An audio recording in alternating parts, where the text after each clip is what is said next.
ఆశ్చర్యకరుడైన దేవునికి స్తోత్రములు. ఆయన ప్రియబిడ్డలైన మీకు వందనములు.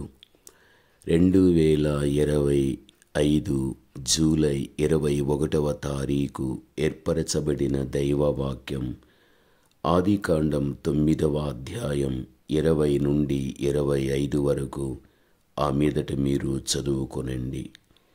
ఇందులో మనకెవరు కనిపిస్తున్నారు అంటే నోవాహు మనకు కనిపిస్తూ ఉంటున్నాడు.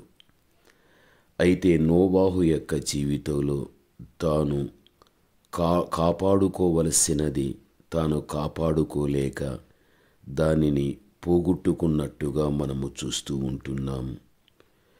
నోవాహు దేనిని కాపాడుకోలేక దేనిని తాను పోగొట్టుకున్నాడు అన్న విషయాన్ని మనము చూడగలిగినట్లయితే, ప్రభువునందు ప్రియమైన వాళ్ళారా, నోవాహు దేవునితో నడిచినవాడు, అతడు నీతిపరుడు, నిందారహితుడు అని ఆదికాండం 6:9 చూడగలం. దేవుడు యావత్ ప్రపంచాన్ని జలప్రళయముతో నాశనము చేసినప్పుడు దేవుడు నోవాహును అతని కుటుంబాన్ని చాలా చక్కగా దేవుడు కాపాడినట్లుగా మనము చూస్తూ ఉంటున్నాం. అయితే ఇక్కడ ముఖ్యముగా గమనించవలసినది, నోవాహు ఒక దినము ద్రాక్షారసము త్రాగి మత్తుడై తన గుడారములో వస్త్రహీనుడుగా ఉండెను. అనగా నోవాహు తన వస్త్రమును కాపాడుకోవలసినటువంటి వాడు వస్త్రాన్ని తాను పోగొట్టుకొని వస్త్రహీనుడుగా మనకు కనబడుతూ ఉంటున్నాడు.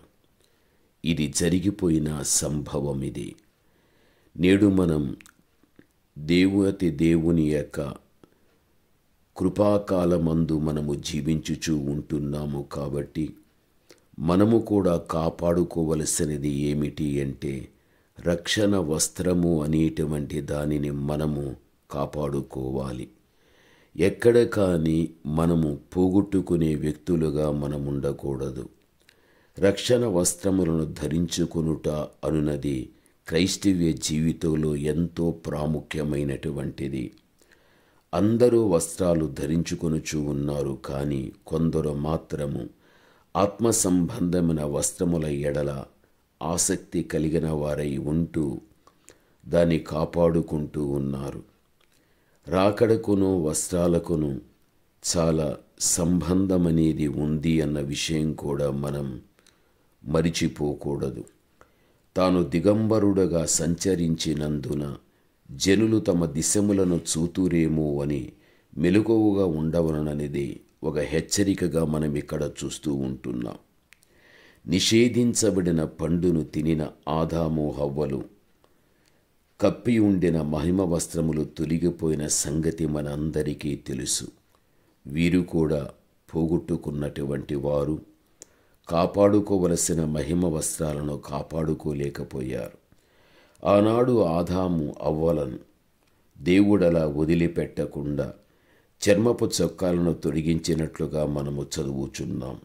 నిజమే, దేవాతి దేవుడు కూడా మనుష్యులమైనటువంటి మన ఎడల తనకున్నటువంటి ప్రేమ ఎంత గొప్పది అని చూడగలిగితే, ఒక గొర్రె పిల్ల వధించబడినట్లుగా ఇప్పుడు మనము కృపాకాలమందు జీవించుచున్నాము. కాబట్టి కల్వరిలో వధింపబడిన గొర్రె పిల్ల చెప్పబడుచున్నటువంటి యేసుక్రీస్తు ప్రభువు కూడా మనకు ఆయన ఒక చక్కని రక్షణ వస్త్రాన్ని, నీతి అనే పైబట్టును దేవుడు మనకిచ్చి దాని ద్వారా మనను ధరింపచేసి ఉండడం యెషయా 61:10 మనము చూడగలం.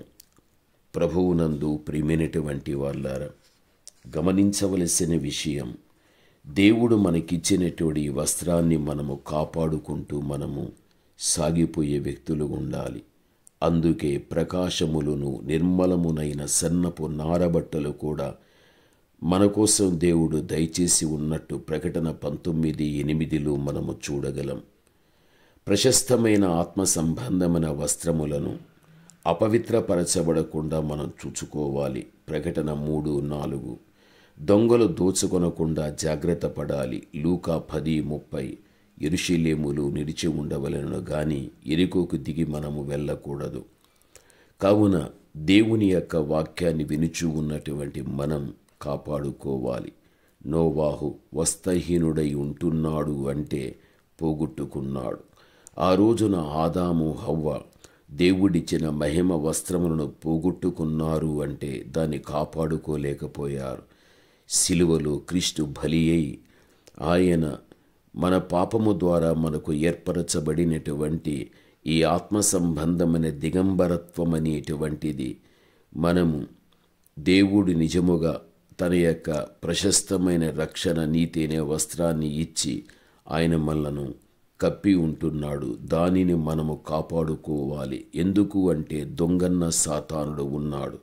వాడు అపహరించడం అనేది జరుగుతుంది. ఎక్కడ కానీ మన వస్త్రం అపహరింపబడకుండా ఉండునట్లు మనము జాగ్రత్తగా చూచుకోవాలి. ప్రభువునందు ప్రియమైన వాళ్ళారా, ఈ రోజుల్లో చూడగలిగితే అనేక మంది జీవితాలలో వారి యొక్క జీవిత విధానాన్ని చూడగలిగినట్లయితే అనేక మంది వ్యక్తులు ఈ రోజున తమ యొక్క వస్త్రములను పోగొట్టుకున్నటువంటి వారై ఎంతోమంది ఈ రోజున ఆత్మీయమైన విషయములో దిగంబరులుగా కనబడుచూ ఉంటున్నారు. అటువంటి పరిస్థితి ఎక్కడ కూడా మన జీవితంలో కనబడకుండా మనం కాపాడుకున్న వారమైతే ప్రభువు వచ్చినప్పుడు మనల్ని తీసుకుని వెళ్ళగలుగుతాడు.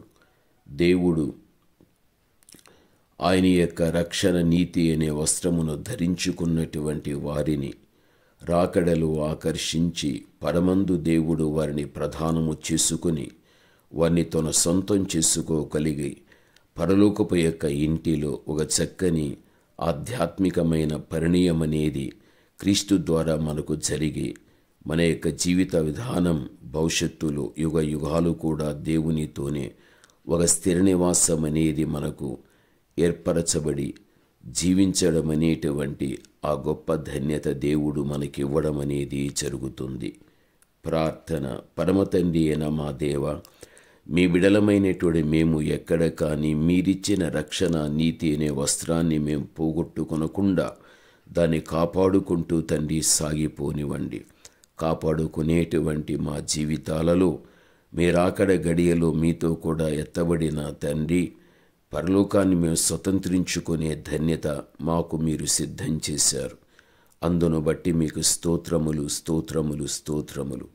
మీ మాటలు వినుచున్న మీ బిడ్డలు కూడా తమ ఆత్మ సంబంధమైనటువంటి వస్త్రముల విషయములో మెలకువ కలిగి బిడలు జీవించని యేసు నామములో ప్రార్థిస్తున్నాము తండ్రి.